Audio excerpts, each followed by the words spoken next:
روزے کے متعلق ایک سوال ہے جس کے جواب کے ساتھ آپ کی خدمت میں حاضر ہے۔ سوال یہ کیا جاتا ہے کہ روزے کی مدت کتنی ہے، یعنی روزے کا دورانیہ کتنے عرصے پر محیط ہے، کیونکہ آج کے دور میں مختلف لوگ مختلف تشریحات اور مختلف وضاحتیں پیش کرتے ہیں۔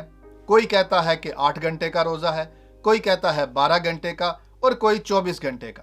ہم جانتے ہیں کہ کتاب مقدس میں مختلف قسم کے روزے ہیں جن کی مختلف مدت دکھائی دیتی ہے، جیسے کہ بی بی آستر کا روزہ ہے جو 3 دن پر محیط ہے، اور پھر بزرگ داؤد کا روزہ 7 دن کا ہے، اور اسی طرح سے بزرگ موسیٰ اور ایلیاہ نبی نے 40 دن کا روزہ رکھا۔ پھر ہمارے خداوند یسوع مسیح ابن خدا نے بھی 40 دن اور رات کچھ نہ کھایا پی۔ تو اس طرح سے معلوم ہوتا ہے کہ روزے کے مختلف دورانیے ہیں یا ان کی مدت ہے، لیکن بنیادی طور پر جو 1 دن کا روزہ ہے جو عام طور پر لوگ قائم کرتے ہیں، اس کی مدت کتنی ہے؟ آیا 8 گھنٹے کی، 12 گھنٹے کی یا پھر 24 گھنٹے کی؟ بنیادی طور پر احبار کی کتاب کے 23ویں باب میں جس روزے کو خداوند کی طرف سے مقرر کیا گیا، اس روزے کی مدت ایک شام سے دوسری شام تک بیان کی جاتی، جس کو تمام یہودی بھی تسلیم کرتے ہیں اور مسیحی بھی تسلیم کرتے ہیں۔ اب کچھ ہی لوگ اگر کوئی انٹرپریٹیشن پیش کرتے ہیں یا کوئی وضاحت بیان کرتے ہیں تو یہ ان کی انفرادی وضاحت یا تعویل یا سوچ ہے، جس کو ہم ہر کسی پہ لاگو نہیں کر سکتے اور ہر کسی پر اس کا اطلاق نہیں کیا جا سکتا۔ پہلی صدی میں جب خداوند یسوع مسیح کے عہد میں یہودی لوگ روزہ رکھ رہے تھے، تب ان کے ہاں سال میں 2 اہم روزے تھے، ایک تو یوم کفارہ کا اور دوسرا تیشا بیاو کا۔ یہ 2 بڑے روزے تھے جو یہودی سال میں ایک بار رکھتے تھے۔ اس کا دورانیہ ایک شام سے دوسری شام تک کا بیان کیا جاتا ہے جو 24 گھنٹے بنتے ہیں، لیکن یہودی یہ روزہ 25 گھنٹے کا رکھتے تھے، کیونکہ ان کے ہاں یہ تصور تھا کہ اگر ہم نے کوئی مذہبی رسم ادا کرنی ہے تو اس کو اس طرح سے ادا کیا جائے کہ اس میں کوئی بھول چوک نہ ہو۔ اس لیے اس روزے کو وہ 24 گھنٹے کی بجائے 25 گھنٹے تک رکھتے تھے، 1 گھنٹہ اضافی، تاکہ روزے کو قائم کرتے ہوئے اور کھولتے ہوئے کہیں پر کوئی کمی رہ گئی ہے تو وہ اس 1 گھنٹے میں پوری ہو جائے۔ اور یہ وہی روزہ ہے جس روزے کو اس وقت تمام یہودی فالو کر رہے تھے، اس پیٹرن کو فالو کر رہے تھے۔ اگر کسی نے 1 دن کا روزہ رکھنا ہے تو وہ 1 دن کے روزے سے مراد ایک شام سے دوسری شام تک یعنی 24 گھنٹے کا۔ اور جب خداوند یسوع مسیح روزے کے متعلق مختلف طرح سے بات کرتے ہیں فقیہوں فریسیوں کے ساتھ یا اپنے شاگردوں کے ساتھ، تو وہ اسی 24 گھنٹے کے روزے کی بات کر رہے ہیں جو ایک شام سے لے کے دوسری شام تک کا ہوتا۔ اور یہودیوں کے ہاں اور مسیحوں کے ہاں بھی اس روزے کو خاص طرح سے دیکھا جاتا ہے۔ خاص طور پر اگر یہودیوں کی بات کریں تو ان کے ہاں 4 بڑی اہم باتیں تھیں جو وہ روزے میں ادا کرتے یا ان کا خیال رکھتے۔ ایک تو مکمل طور پر خوراک سے دور رہنا، دوسرا ہر طرح کے مشروب یا پانی سے بھی اپنا کوئی تعلق نہ رکھنا، اور اس روزے کے دوران وہ غسل تک بھی نہیں کرتے، اور چوتھی بات کہ وہ اپنی بیوی سے کسی طرح کا جنسی تعلق بھی قائم نہ کرتے۔ اس روزے میں مکمل طور پر اپنے بدن کو قربانی کے لیے خدا کے حضور پیش کرتے اور اپنے آپ کو پاک حالت میں رکھتے ہوئے گریہ زاری کرتے، اپنے بدن کو دکھ دیتے۔ اور پھر اسی روزے کو چرچ نے بھی اڈاپٹ کیا، اور پھر کلیسیا نے بھی، ابتدائی کلیسیا اور آج تک اس بات کو فالو کیا جاتا ہے کہ 24 گھنٹے کا روزہ رکھا جاتا ہے جس میں نہ تو کچھ کھایا جاتا ہے، نہ پیا جاتا ہے، اور نہ ہی کوئی جنسی تعلق قائم کیا جاتا ہے۔ اب یہاں پر یہ سوال پیدا ہوتا ہے کہ یہ 8 گھنٹے کا، 12 گھنٹے کا اور یا پھر 6 گھنٹے کا رجحان کہاں سے آیا؟ آخر یہ خیال کس طرح سے پیدا ہونے لگا؟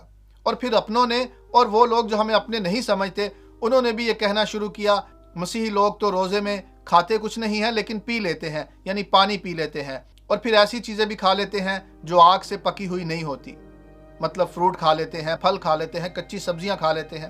ایسی باتیں ہم بچپن سے سنتے آ رہے ہیں، لیکن معاملہ یہ ہے کہ یہ سارے خیالات انسانی ہیں، اور اس میں اکثریت جو ہے وہ ویسٹ سے بورو کیے ہوئے ہیں، کیونکہ ہم مغرب سے بڑے متاثر ہوتے ہیں اور ان کی نئی طویلیں اور تشریحات کو پڑھتے ہیں، سنتے ہیں اور پھر اڈاپٹ بھی کر لیتے ہیں، اور یہ سمجھنے کی کوشش نہیں کرتے کہ کتاب مقدس کی بنیاد پر یہ تشریحات اور یہ خیالات پورے اتر رہے ہیں یا نہیں۔ کیونکہ ویسٹ میں یہ رجحان بہت ہے کہ آپ بہت زیادہ چاکلیٹ کھاتے ہیں تو آپ روزوں میں چاکلیٹ کا روزہ رکھ لیں، 1 دن بھی چاکلیٹ کا روزہ رکھ لیں گے تو آپ کا 1 دن کا روزہ ہو گیا۔ کچھ لوگ سگریٹ بہت پیتے ہیں، الکوہل بہت لیتے ہیں، تو ان کے لیے کہا گیا کہ آپ ان 40 دنوں میں الکوہل کے نزدیک نہ جائیں اور سگریٹ نہ پئیں تو آپ کا سگریٹ کا اور شراب کا روزہ ہو گیا۔ اب عجیب بات ہے کہ روزہ جس چیز کا رکھا جاتا ہے پھر اس سے کھولا بھی جاتا ہے۔ روزے میں تو خوراک سے، پانی سے دور رہا جاتا ہے، اور پھر روزہ کھولنے پر وہ خوراک کھائی جاتی ہے، پانی پیا جاتا ہے۔ تو کیا شراب میں، چاکلیٹ میں یا سگریٹ میں آپ پھر اپنے روزے کو ان چیزوں سے کھولیں گے؟ یہ بڑی عجیب بات نہیں ہے؟ وہ عادتیں جو بری ہیں ان کو تو آپ کو عام زندگی میں بھی اپنے آپ سے دور کرنا چاہیے۔ ان کا روزے کے ساتھ اس طرح سے تعلق رکھنا، یہ ویسٹ میں کچھ لوگوں نے اسے اپلائی کرنے کی کوشش کی اپنے لوگوں، اور ہم نے کیا کیا؟ ہم نے مشرق والوں نے بھی اسے اڈاپٹ کیا، اور پھر آج انٹرنیٹ کے دور پر ہم گوگل کرتے ہیں، کسی موضوع کو پڑھتے ہیں، اور پڑھنے کے بعد وہ ہمیں اچھا لگتا ہے، یونیک لگتا ہے، نیا لگتا ہے، ہم اسے دوسروں تک پہنچاتے ہیں۔ یاد رکھیں، انٹرنیٹ اچھی چیز ہے، گوگل کر کے سرچ کرنا، چیزوں کو معلوم کرنا بہت اچھی بات ہے، لیکن آپ دیکھیں کہ آپ کس کے خیال پڑھ رہے ہیں۔ کون وہ شخص ہے جس کے یہ تصورات ہیں، جس کی یہ باتیں ہیں، کیا وہ میرے پر اپلائی ہو سکتی ہیں، میری تہذیب پر اپلائی ہو سکتی ہیں؟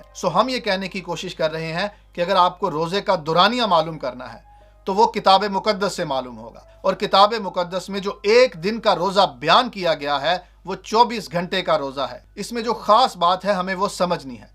روزے کا مقصد اپنی جان کو دکھ دینا ہے۔ ایسا نہیں کہ آپ اپنی کنوینئنس کے لیے روزے کی مدت کو کم کر لیں، 12 گھنٹے، 8 گھنٹے یا پھر 6 گھنٹے۔ ایسا نہیں کہ کوئی شخص اپنی کنوینئنس کے لیے روزے کی مدت کم کر لے، کیونکہ میں برداشت نہیں کر سکتا 24 گھنٹے کا روزہ، تو اس لیے مجھے 8 گھنٹے کا یا 12 گھنٹے کا روزہ رکھنا ہے۔ عجیب بات معلوم ہوتی ہے۔ روزے میں آپ کو اپنی جان کو دکھ دینا ہے۔ روزے میں کسی کو اپنی جان کو دکھ دینا ہے، خوراک سے دور رہ کے اس کا احساس کرنا ہے، پانی سے دور رہ کر اس پیاس کو محسوس کرنا ہے، اور پھر خداوند کی بارگاہ میں اپنے آپ کو انڈیلنا ہے۔ لیکن اگر آپ نے اپنی کنوینئنس کے لیے کسی چیز کو کم یا زیادہ کر دیا تو پھر اس کا اصل مقصد فوت ہو جاتا ہے۔ روزہ کسی کنوینئنس میں یا کمفرٹ زون میں داخل ہونے کا نام نہیں ہے، بلکہ اپنے کمفرٹ سے، اپنے آرام سے باہر نکلنے کا نام ہے، اپنے آپ کو دکھ دینے کا نام ہے۔ تو دکھ تو تبھی دیا جا سکتا ہے جب آپ اپنے کمفرٹ زون سے، اپنے آرام سے، اپنے سکون سے باہر نکلیں گے۔ ورنہ کسی بھی شخص کو آپ اچھا خاصا کھانا کھلا دیں سویرے سویرے سورج نکلنے سے پہلے، اور پھر رات کو اس کا روزہ کھلوا دیں، تو اس طرح سے تو کوئی بھی پورے سال روزہ رکھ سکتا ہے۔ مقصد یہ ہے کہ اگر کوئی ایک دن کا روزہ رکھتا ہے تو وہ دن اور رات کے سرکل کو پورا کرے۔ 24 گھنٹے کے روزے کا مقصد یہ ہے کہ جب کوئی دن اور رات کا سرکل پورا کرتا ہے تو وہ ایک دن بنتا ہے، اور ایک دن جب کوئی پورا بھوک اور پیاس میں گزارتا ہے تو وہ اپنے بدن کو دکھ سے گزارتا ہے۔ یہ ہے وہ روزے کا دورانیہ جو خدا نے ایک عام انسان کو عطا کیا۔ پروردگار ہمیں توفیق عطا کرے کہ ہم روزے میں کنوینئنس کو، کمفرٹ کو، آرام کو نہ ڈھونڈیں، بلکہ اس میں اپنے بدن کو دکھ کی طرف جانے دیں، اپنے بدن کو اس برداشت اور شدت کی طرف جانے دیں جس کے احساس سے ہمیں معلوم ہو کہ انسان صرف روٹی ہی سے نہ جیتا رہے گا، بلکہ ہر اس بات سے جو خدا کے منہ سے نکلے۔